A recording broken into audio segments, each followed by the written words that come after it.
TTD chairman గా బొమ్మన కరుణాకర్ రెడ్డి గారు టీటీడీని ఆదాయ వనరుగా చూశారు. టికెట్లు అమ్ముకునే దగ్గర నుంచి, వాటర్ బాటిల్ అమ్ముకునే దగ్గర నుంచి, డాలర్ల మాయం దగ్గర నుంచి, అనేక కళ్యాణోత్సవంలో తాలిబొట్ల కుంభకోణం దగ్గర నుంచి, కేవలం భక్తితో కాకుండా భక్తుల సౌకర్యాల కోసం చైర్మన్ గా విధులు నిర్వహించాల్సినటువంటి వ్యక్తి రోజుకి కొన్ని వందల టికెట్లు అమ్ముకోవడం జరిగింది. మీ కుటుంబాల్లో జరిగేటువంటి సాంప్రదాయాలు ఏంటివి? మీ కొడుకు కూతుర్ల యొక్క వివాహాల్ని ఏ సాంప్రదాయంగా చేశారు? ఈ రోజు మీరు టీటీడీ మీద గాని, హిందుత్వం మీద గాని మాట్లాడేటువంటి నైతిక హక్కు మీకుందా? టీటీడీ చైర్మన్ గా పనిచేసినటువంటి వ్యక్తి ఇతర మత ఆచారాలతో కుటుంబంలో ఈ రోజుకి కూడా మొన్న జరిగినటువంటి కొడుకు వివాహం గాని, ఈ రోజుకి గాని నీ కుటుంబంలో జరిగేటువంటి ప్రార్థనలు ఏంటివి, పూజలు ఏంటివి బహిరంగంగా చెప్పే దమ్ముందా? ఇది ప్రపంచంలో ఉన్నటువంటి భక్తులందరికీ తెలుసు. జగన్మోహన్ రెడ్డి గారు ముఖ్యమంత్రిగా ఉన్నప్పుడు తిరుమల తిరుపతి దేవస్థానం ఎంత అప్రదిష్ట పాలైందో సామాన్య భక్తులు అక్కడికి వెళ్లి అనేక మంది వీడియోలు పెట్టడం జరిగింది, చీదరించుకోవడం జరిగింది. ఇంకొకసారి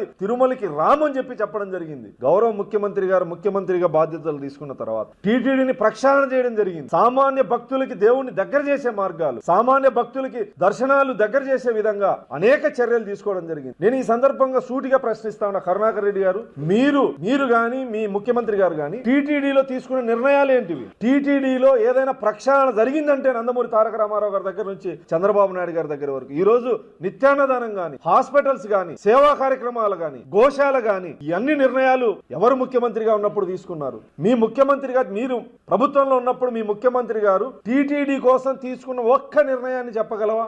లేదా నువ్వు చైర్మన్ గా తీసుకున్నటువంటి ఒక్క నిర్ణయాన్ని తీసుకోగలవా, చెప్పగలవా?